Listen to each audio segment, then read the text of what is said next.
The state of Guerrero say the grave contains the bodies of at least 17 people and more bodies may be found.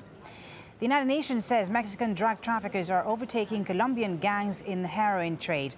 The UN's International Narcotics Board also says the purity of Mexican-produced heroin is increasing.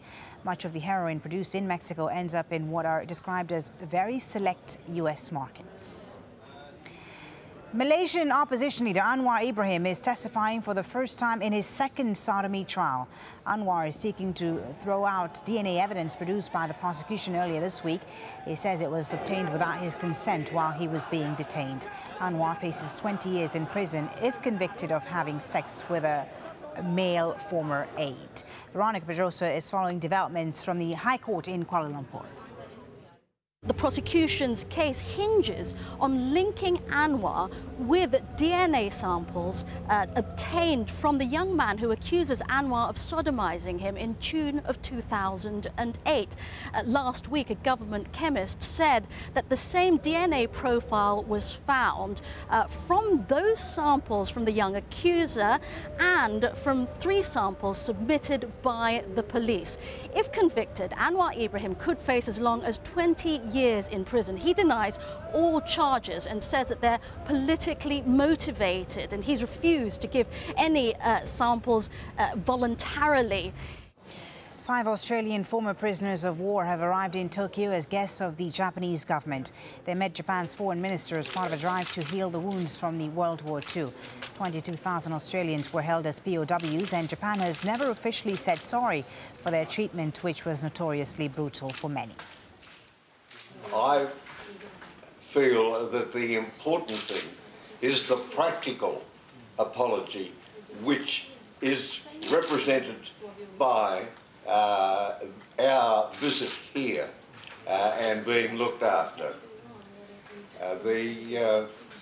I also feel that the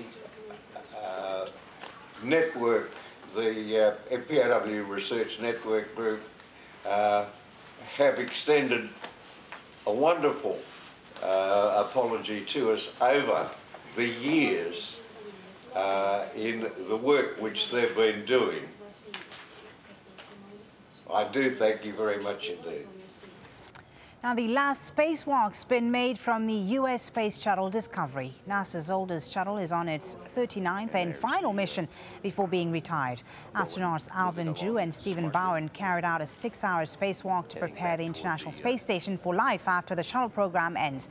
Discovery's sister shuttles Endeavour and Atlantis are due to make their final flights in April and June before they are replaced. Now, coming up in the next 30 minutes, much more on the fast-moving developments in both Egypt and Libya. We'll hear from a human rights organization which says 6,000 people have been killed during the crisis in Libya. Do stay with us here on Al Jazeera.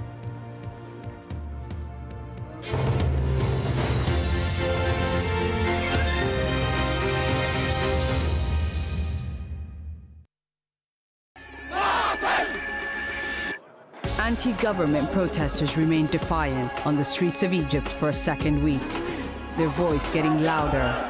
Their demands remain unchanged. This is a revolution in making. As the Mubarak regime struggles to survive, Al Jazeera brings you a day-by-day account of the popular uprising on the streets of Egypt, from those that witnessed them firsthand. And watching this happen. Standoff on the Nile, at this time on Al Jazeera. A new world driven by new media. This is a very peculiar moment in media history. Analyzing the media's role in shaping modern history. The Listening Post, at this time on Al Jazeera.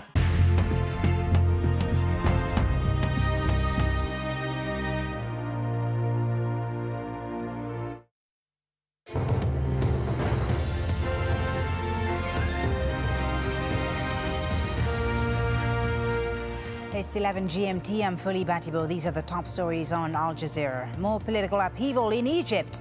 The Prime Minister Ahmed Shafiq has resigned. His replacement has already been appointed. In Libya, Muammar Gaddafi's Air Force targets rebels fighting to drive him from power. There have been new airstrikes targeting the opposition. The Arab League says it will back a plan to ground Gaddafi's jets, but the U.S. says a no-fly zone is not an easy option. Let's just call a spade a spade. A no-fly zone begins with an attack on Libya. First to Egypt, where after the toppling of Hosni Mubarak, now a new prime minister. Within the past couple of hours, General Ahmed Shafiq has resigned. He was appointed by former President Mubarak. His replacement is Essam Sharaf.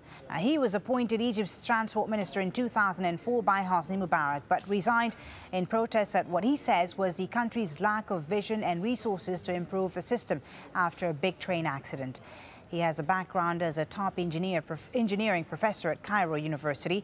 He won accolades for trying to kickstart a new nationwide transport initiative across the country during his time in office. Let's speak to AlJazeera's Shireen Tadros, who joins us now live from Cairo. Shireen, I know that there were some major protests planned again Friday, tomorrow in Cairo, demanding Shafiq's resignation. Are they still going to go ahead now that he's stepped down?